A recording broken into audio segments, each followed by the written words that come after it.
Hello dear students, நாளைக்கு நீங்கள் எழுத போகிற 10th ஸ்டாண்டர்ட் இங்கிலீஷ் பப்ளிக் எக்ஸாமுடைய ஒரிஜினல் கொஷின் பேப்பர் இப்படி தான் இருக்கும். இந்த வீடியோவில் last year public exam original question paper நான் கொடுத்துருக்கேன். இதை பார்த்தீங்கன்னா உங்களுக்கு வந்து ஒரு ஐடியா கிடைக்கும் எப்படி கொஷின்ஸ் இருக்குது, அதில் வந்து எந்த மாதிரி கொஷின்ஸுக்கு நம்ம எப்படி ப்ரையாரிட்டி கொடுத்து ஆன்சர் பண்ணலாம், எப்படி ஈஸியாக மார்க்ஸ் ஸ்கோர் பண்ணலாம், எல்லாத்தையுமே குயிக்காக பார்த்துடலாம். இப்போ பார்ப்போம்.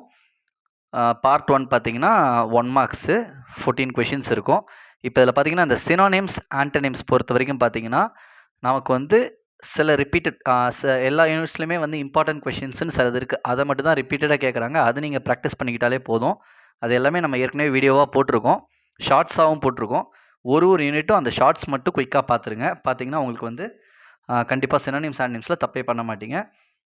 அதே போல் பார்த்தீங்கன்னா மற்ற 1 மார்க்ஸுக்கு நம்ம வந்து டார்கெட் 100 2026 அப்படின்னு சொல்லி ஒரு வீடியோ சீரிஸ் பிளேலிஸ்ட்டில் இருக்கும். அதை பார்த்தீங்கன்னா நீங்கள் எல்லா 1 மார்க்ஸும் ஈஸியாக அட்டன் பண்ணிடலாம், மார்க்ஸ் ஸ்கோர் பண்ணிடலாம்.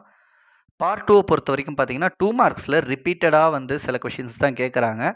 அதில் வந்து அதிகமாக வந்து நம்ம இம்பார்ட்டன்ஸ் கொடுத்து படிக்க வேண்டிய யூனிட்ஸ் அப்படின்னு சொல்லி பார்த்தீங்கன்னா நம்ம ஃபஸ்ட்டு ப்ரையாரிட்டி கொடுக்க வேண்டியது வந்து அட்டிக் லெசன், ரெண்டாவது வந்து டெக் ப்ளூமஸ், அதுக்கப்புறம் எம்பவர்ட் உமன், அதுக்கப்புறம் ஃபஸ்ட் ஃப்ளைட், அதுக்கப்புறம் மீதி இருக்க லெசன்ஸை நீங்கள் படிச்சுக்கிட்டா கண்டிப்பாக வந்து இதை வந்து ஃபுல்லாக அட்டன் பண்ணிடலாம்.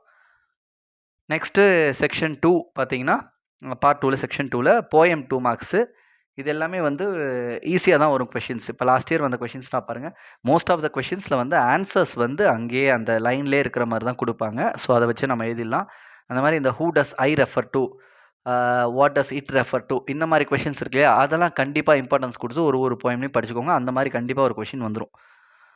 Next moving on to grammar part. Grammar பார்ட்டில் பார்த்தீங்கன்னா நம்ம ஏற்கனவே வந்து direct indirect and active voice passive வாய்ஸ்லாம் எப்படி ஈஸியாக எழுதுறது அப்படின்னு வீடியோ போட்டிருக்கோம். அந்த வீடியோனா பார்த்துருங்க. பங்க்சுவேட் வந்து சிம்பிளான மெத்தட், ஓகேவா, எப்படி பண்ணலாம் அப்படின்னு சொல்லி நம்ம சேனலில் பிளேலிஸ்ட்டில் இருக்குது, அதையும் பார்த்துருங்க. அதே போல் ரீஅரேஞ்ச் த வேர்ட்ஸ், இப்போ லாஸ்ட் வீடியோ அதுதான் போட்டிருந்தேன். அதில் வந்து ஒரு ரிப்பீட்டடாக ஒரு 20 கொஷின்ஸ் இருக்குது. அதை மட்டும் நல்லா பார்த்துக்கிட்டா போதும், மேக்ஸிமம் அதுலேருந்து தான் வரும். நெக்ஸ்ட்டு ரோட் மேப் உங்களுக்கு தெரியும். You have to give suitable instructions. ஒரு 4லேருந்து 5 இன்ஸ்ட்ரக்ஷன்ஸ் வந்து கரெக்டாக நீங்கள் வித்தவுட் ஸ்பெல்லிங் மிஸ்டேக்ஸ் கொடுத்தாலே உங்களுக்கு வந்து கரெக்டாக அதில் மார்க் வந்துடும். அடுத்தது பேராகிராஃப் பொறுத்த வரைக்கும் நம்ம என்னென்ன பேராகிராஃப் வந்து இம்பார்ட்டன்ஸ் கொடுத்து படிக்கணும் அப்படின்னு சொல்லி பார்த்தீங்கன்னா ஃபஸ்ட்டு 4 யூனிட்ஸ் படிச்சிட்டிங்கன்னா ரொம்ப நல்லது, சரிங்களா. ஃபஸ்ட்டு 4 யூனிட்ஸ் படிச்சுட்டா நல்லது. டெக் ப்ளூமஸ் நிறையா வாட்டி கேட்குறாங்க. Tech bloomers, empowered women navigating the world, attic, இதெல்லாம் வந்து அடிக்கடி கேட்குறாங்க. ஓகே, ஃபஸ்ட்டு 4 யூனிட்ஸ் சர்வ் பண்ணிட்டு அடிஷ்னலாக டெக் ப்ளூமஸ் படிச்சுக்கிட்டாலே போதும்.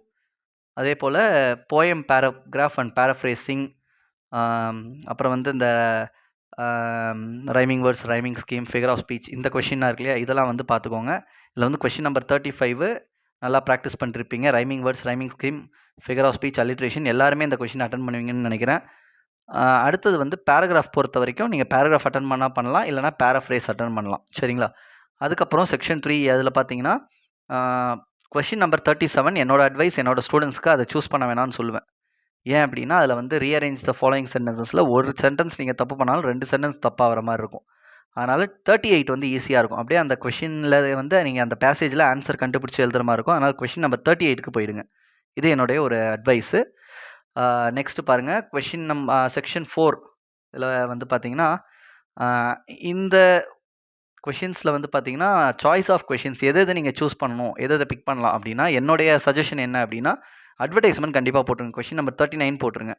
அதே போல் கொஷின் நம்பர் 40 ஆர் 41 ஒன்று லெட்டர் ரைட்டிங் எழுதுங்க, இல்லாட்டி நோட்டீஸ் எழுதிருங்க, சரிங்களா. இது ரெண்டுத்தில் உங்களுக்கு எதுக்கு ஈஸியாக இருக்கோ, எதுக்கு ப்ரிப்பேர் பண்ணியிருக்கீங்களோ அது எழுதிருங்க. கொஷின் நம்பர் 42 பிக்சர் டிஸ்கிரிப்ஷன், இது ஈஸியாக எழுதிடலாம். 5 சென்டென்சஸ் எப்படி வந்து ஈஸியாக எழுதுறது அப்படின்னு சொல்லி ஓனாக எழுதுறதுக்கு அதுக்கும் நம்ம வீடியோ போட்டிருக்கோம், அந்த வீடியோவும் பார்த்துருங்க.